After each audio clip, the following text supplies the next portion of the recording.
गेली 2-4 महिने आमच्या बीडला भरपूर बदनाम करण्यात आलं.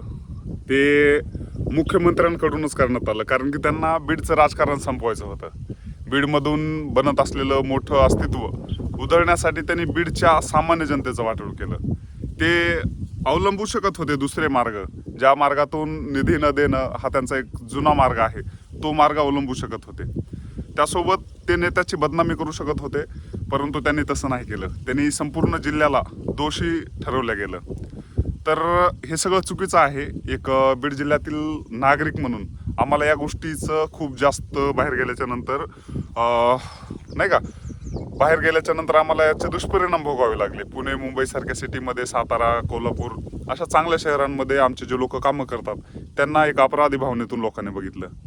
तर हे चुकीचं आहे. सरकार कोणाचं असो, राजकारण करा, निवडून या, मतदान करण्याचं काम आम्ही करतो, पक्ष कोणताही असो. परंतु तुम्ही तुमचं अस्तित्व पक्षामध्ये बळकट करण्यासाठी दुसऱ्यांचं अस्तित्व संपवा, त्याच्यात काय वाद नाही, परंतु सामान्य माणसाचे हाल करू नका.